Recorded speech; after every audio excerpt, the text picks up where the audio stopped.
The night a woman looked at my wheelchair and decided I wasn't a normal man, the whole lobby heard it, my name on the host's lips. Her eyes on the chair, my pride pinned to the marble like a bug under glass. And yeah, that happened. I won't pretend it didn't sting.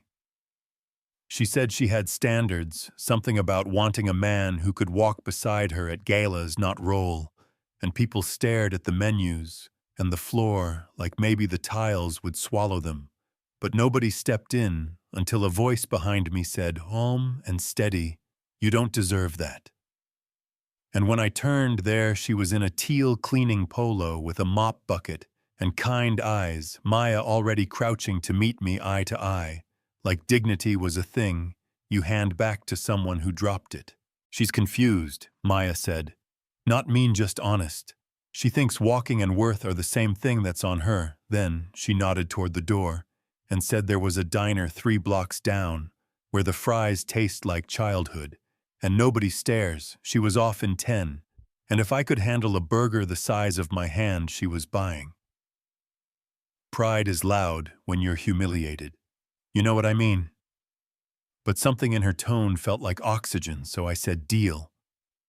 And we left the palace with $30 bread for a booth, with cracked vinyl and a jukebox stuck on track 12, and I breathed for the first time that night. We ordered the kind of burgers you need to sign a waiver for, and between bites, Maya said, "Tell me about you, not the chair." So I talked like a man who hadn't been asked that in a long time. Boston kid wrote code in middle school, built Heartworks out of a dorm room. Then a drunk driver and a T10 injury, and the slow, stubborn work of learning a body that wouldn't bargain. And when I finished, she told me about her life without making it a speech. Single mom, her daughter Naya is 7 and smarter than most meetings. Dad bailed before the baby shower. Maya cleans offices at night and the convention center on weekends, because bills don't care. Then she showed me a photo of a kid in a red dress, hugging a stuffed rabbit, smile like future tense, and her voice softened on the next sentence. "Naya has a heart condition. The surgery's expensive, insurance plays hide and seek. She's saving every dime." I didn't offer out of pity, I offered, because gratitude grew a backbone in my chest. "How much are you short?" I asked. She shook her head fast. "I didn't sit with you for a check," and I said, "I know, but sometimes the right person with the ability to help is across the table dunking a fry. Call it paying back the universe, not charity." And she searched my face for strings and didn't find any, then said, "Fine, but she's buying dessert when Nia's better." And we both laughed like we wanted that day to get here quicker.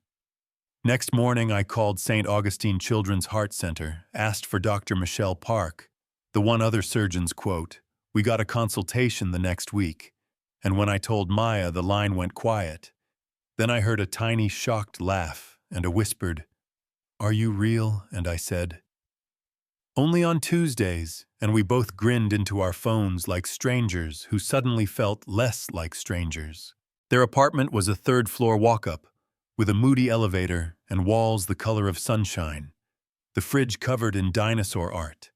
And when Nia barreled out of her room, she did not pity the chair.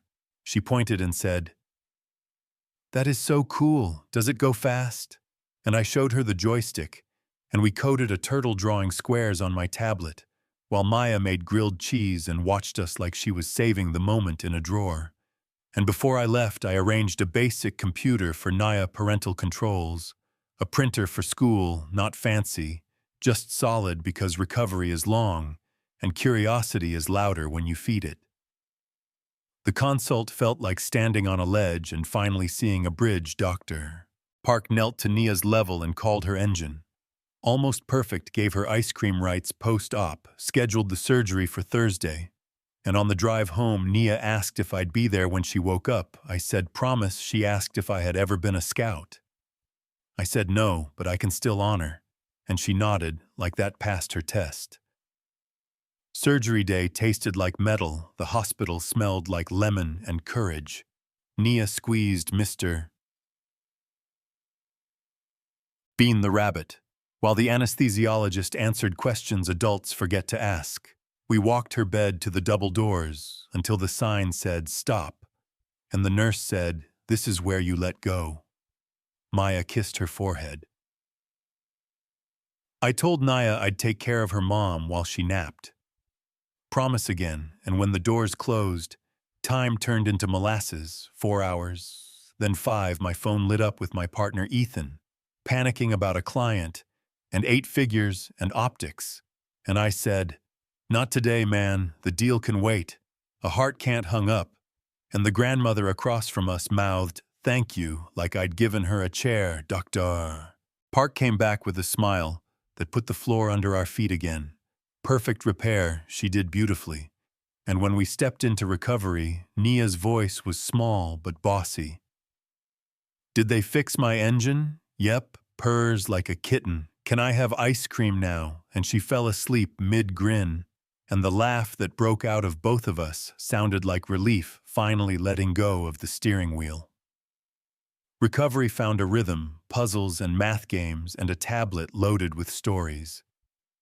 Brave ice cream, even on Tuesdays and at night. Once Naya slept, Maya and I traded the kind of truths that don't fit on social media. Her foster homes, my ex who couldn't carry in sickness longer than 6 months. And one evening she said she hated leaving Nia to scrub offices until 2 a.m. So I asked her to come work at Heartworks in operations, not as a pity hire, as a force of nature, who organizes chaos. Flexible hours, real benefits, training on the rest. And she tried to laugh it off, then said yes. And 2 weeks later, Julie in Ops was telling me she wished she could clone her. Some folks clapped. Some folks whispered, and the whispers got teeth. You know how it goes in the cafeteria? A marketing exec drifted by and said, "Must be nice to climb the ladder in a billionaire's lap." And Maya stood up, tray shaking, but voice steady.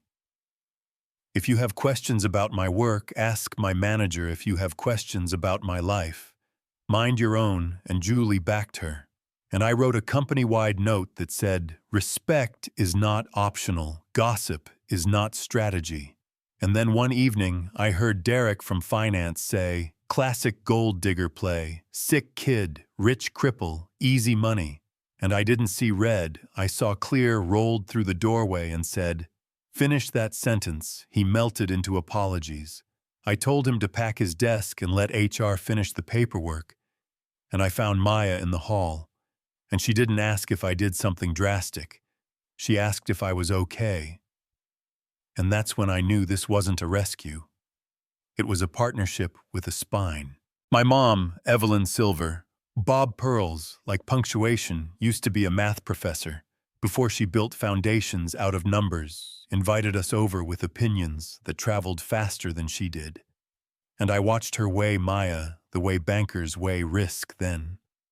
Nia hopped in with Fibonacci spirals and a little demo in Scratch. And my mother's face softened a full degree. She asked to see the code. And later in the garden, she told Maya she'd assumed the worst and was glad to be wrong. And I didn't realize how much I needed that blessing until my shoulders dropped an inch. We kept the next part simple Saturday sky, like good sleep, Riverside Park, a picnic that tried hard, and a shark kite Nia flew in victory laps. I took Maya's hands and told her the thing I'd been carrying since that lobby, that she saw me when everyone else looked away, that she made the worst night bend toward a life I actually wanted. And I asked if she'd marry me and let me be Nia's dad for real. And she laughed and cried and said yes fast enough to trip over the word. Nia crashed into us yelling. I knew because I'd asked her first that morning. Which is a rule, by the way, and we had a small garden wedding with people who mattered. You don't need a tux to eat, Julie cried. My mother pretended not to. Ethan gave a speech about heartbeats and balance sheets and finally got it. And we danced the kind of dance you make up when wheels and love share a song. That could be the bow, the neat ending. But life doesn't respect bows. Sloane posted a think piece skating close to my name. About deception and etiquette. Derek left a scorch mark on Glassdoor. The board chair pinged me about optics. as if optics keep company culture alive. A podcast host wanted to frame our story as power imbalance versus love story and call it a debate, and I sat at the head of my own table and realized none of it changes the math. The chair. I roll in doesn't make me less the money I have, doesn't make me more the night.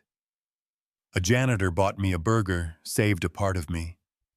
Physical therapy couldn't reach the kid in the red dress, calls me dad and asks if courage gets easier, and I tell her no, you just get better at choosing it.